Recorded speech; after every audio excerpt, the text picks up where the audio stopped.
കാൽമുട്ടിൽ വേദന ഉണ്ടായി കഴിയുമ്പോൾ വേദന കുറയാൻ വേണ്ടിയിട്ടാണ് എക്സസൈസ് ചെയ്യുന്നത്.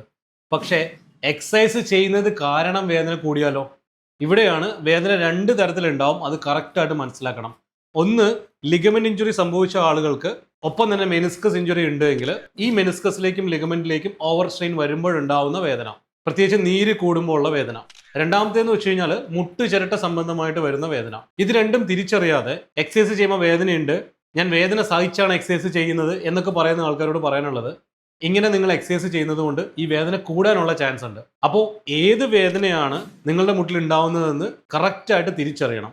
എന്നിട്ട് മാത്രമേ നിങ്ങൾ എക്സസൈസ് കണ്ടിന്യൂ ചെയ്യണോ വേണ്ടയോ എന്ന് തീരുമാനിക്കാൻ പാടുള്ളൂ. ഇല്ലെങ്കിൽ നിങ്ങൾ എക്സസൈസ് ചെയ്യുന്നത് കാരണം വേദന കൂടാനും ചാൻസ് ഉണ്ട്. അപ്പോൾ കറക്റ്റായിട്ട് എങ്ങനെ എക്സസൈസ് ചെയ്യണം, ഏത് വേദനയാണ്, ഇതൊക്കെ നിങ്ങൾ പ്രോപ്പറായിട്ട് ഒരു ഫിസിയോതെറാപ്പി കൺസൾട്ടേഷൻ എടുത്തതിന് ശേഷം മനസ്സിലാക്കി അതിനുശേഷം മാത്രം എക്സസൈസ് ചെയ്യുക. അല്ലാണ്ട് വെറുതെ നോക്കിയിട്ട് ജനറൽ ആയിട്ട് നീ പെയിൻ കുറയ്ക്കാനുള്ള എക്സസൈസ് എന്തൊക്കെയാണ്, നീ സ്ട്രെങ്തൻ ചെയ്യാനുള്ള എക്സസൈസ് എന്തൊക്കെയാണ് എന്നൊക്കെ നോക്കുമ്പോഴും ഈ സെക്കൻഡറി പെയിൻ വരാനുള്ള ചാൻസ് ഒരുപക്ഷെ നിങ്ങൾക്ക് മനസ്സിലാവില്ല.